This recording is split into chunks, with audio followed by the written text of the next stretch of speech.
오늘의 말씀 누가복음 2장 8절에서 20절 말씀입니다.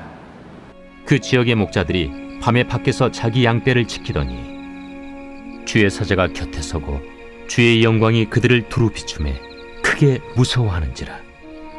천사가 이르되 무서워하지 말라. 보라, 내가 온 백성에게 미칠 큰 기쁨의 좋은 소식을 너희에게 전하노라. 오늘 다윗의 동네에 너희를 위하여 구주가 나셨으니 곧 그리스도 주시니라. 너희가 가서 강부에 쌓여 구유에 뉘어 있는 나귀를 보리니 이것이 너희에게 표적이니라. 하더니 호련히 수많은 천군이 그 천사들과 함께 하나님을 찬송하여 이르되 지극히 높은 곳에서는 하나님께 영광이요 땅에서는 하나님이 기뻐하신 사람들 중에 평화로다.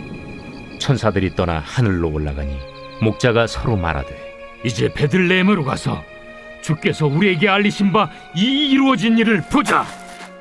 빨리 가서 마리아와 요셉과 구유에 누인 아기를 찾아서 보고 천사가 자기들에게 이 아기에 대하여 말한 것을 전하니 듣는 자가 다 목자들이 그들에게 말한 것들을 놀랍게 여기되 마리아는 이 모든 말을 마음에 새기어 생각하니라. 목자들은 자기들에게 이르던 바와 같이 듣고 본 그 모든 것으로 인하여 하나님께 영광을 돌리고 찬송하며 돌아가니라. 오늘 함께 읽은 본문에는 왕이나 권세자들의 이야기가 나오지 않습니다. 이 본문의 주인공은 목자들입니다.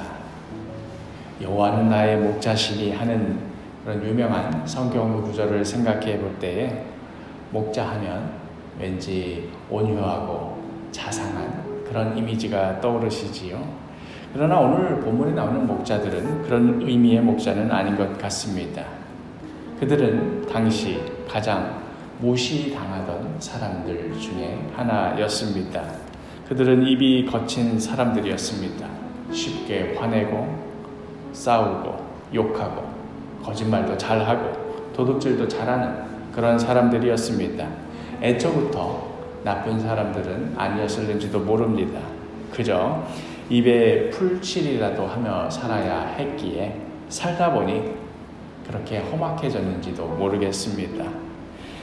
그러나 사람들은 목자들을 대할 때 마치 처음부터 그들은 나쁜 사람이냐, 처음부터 그들은 천박하고 사회 가장 바닥에 있는 사람이냐 그렇게 여겼습니다. 또 그들 스스로도 자기 자신들에 대해서 그렇게 여겼습니다. 제대로 배우지도 못했고 누구에게 인정받지도 못하는 근본 없는 사람들이었습니다.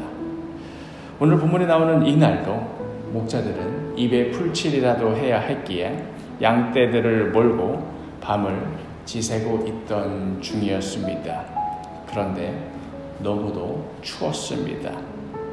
똥이 묻고 털이 날리는 그런 틈 사이로 비집고 들어가서 잠을 청하지 않으면 도저히 추워서 견딜 수가 없었습니다. 내가 양인지 양이 목자인지 알 수 없는 서로 엉켜있는 그런 모습이겠지요. 사람들은 목자들이 다가오면 코를 쥐어 잡으며 냄새가 난다고 호들갑 떨며 피했을 것입니다. 그러나 목자들에게는 냄새 따위가 문제가 아니었습니다. 살인적인 추위를 견뎌내려면 냄새 따위가 문제가 아닙니다. 짐승과 사람이 한데 엉겨붙어서는 햇살이 내리쬐는 아침이 오기만을 기다렸을 것입니다. 이 지긋지긋한 밤은 영원히 끝나지 않을 것처럼 길고 길었을 것입니다. 도대체 저주받은 자신의 이 추잡한 인생은 언제 끝이 날까? 아무리 생각해봐도 알 수 없었습니다. 그때였습니다. 주의 영광이 그들을 두루 비추더니 주의 천사가 나타났습니다. 그리고는 우리 모두를 위하여 구세주가 나셨다는 소식을 전해줍니다. 11절과 12절 오늘 다윗의 동네에 너희를 위하여 구주가 나셨으니 그리스도 주시니라. 너희가 가서 강보에 쌓여 구유에 누워있는 아기를 보리니 이것이 너희에게 표적이니라 하더니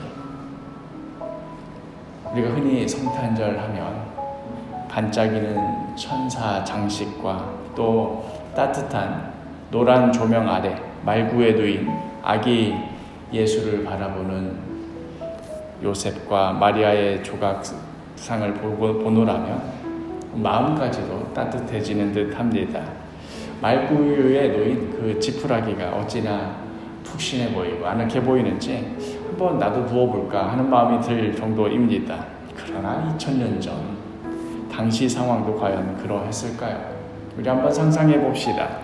만일 지금 추운 이날 밤에 어느 부부가 아기를 낳을 곳을 찾을 수가 없어서 찾다가 할 수 없이 양재역 공중 화장실에서 아기를 낳았다고 한번 상상해 봅시다. 그 더러운 공중 화장실 바닥에 산모를 뉘고 아기를 한 번도 받아본 적이 없는 이 남자가 직접 아기를 받아서는 그 핏덩이를 딱히 넣을 곳이 없어서 주변을 찾다 공중 화장실 세면대에 포대기를 깔고 아기를 뉘었다고 한번 상상해 봅시다. 과연 이 부부를 보며 우리는 무슨 생각을 하겠습니까? 이들을 보며 무슨 소망을 발견할 수 있겠습니까? 2000년 전 더러운 양떼 틈에 오들오들 떨며 아침이 오기만을 기다리던 이 목자들에게 천사들이 전한 소식은 바로 이런 것이었습니다. 그들의 구세주가 바로 마구간에 태어나 말 구유에 뉘어 있다는 소식이었습니다. 어쩌면 목자들은 자신들이야말로 이 세상에서 가장 비참한 존재라고 생각했을지 모르겠습니다.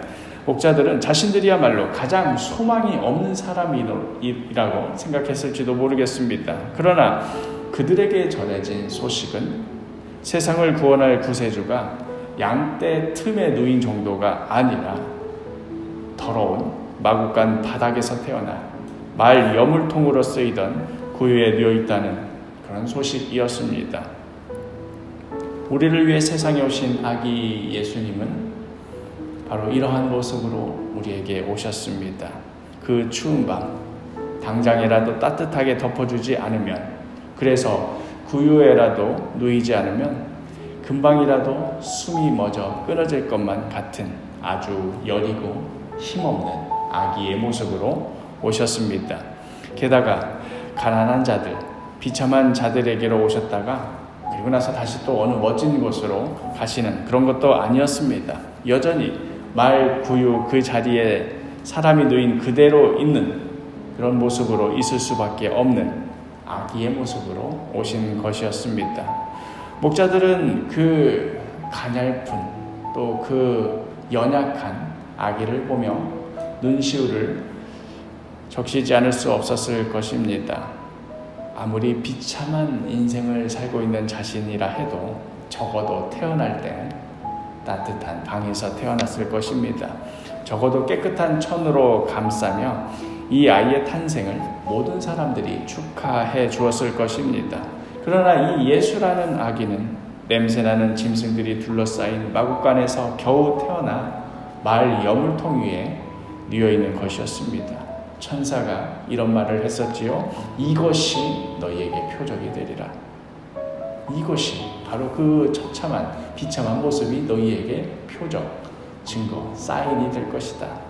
그렇습니다. 예수님께서 이 세상에 구세주로 오셨다는 것의 표적, 그 표시는 가장 가난하고 비참하고 소망이 없는 자들의 눈에도, 그들이 보기에도 더 낮은 곳에, 더 천한 곳에 오셨다는 것입니다. 그리하여 심지어 우리 자신이 아무리 비참한 지경에 이르렀다 할지라도, 우리 자신이 아무런 소망도 없는 그런 상황에 내몰렸다 할지라도, 그곳에도 여전히 구유에 누이신 모습으로 가장 낮은 곳에, 가장 천한 곳에 우리와 함께 하신다는 것입니다. 그의 이름 그대로 임마누엘, 우리와 함께 하시는 하나님이십니다. 그러기에 우리에게는 언제나 소망이 있습니다. 우리의 구세주이신 예수 그리스도는 언제나 우리와 함께 하십니다.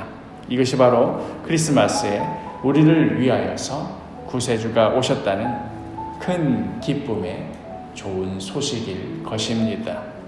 오늘 저녁 7시 30분에 본당에서 또 그리고 유튜브 실시간으로 진행되는 성탄 전야제가 있습니다.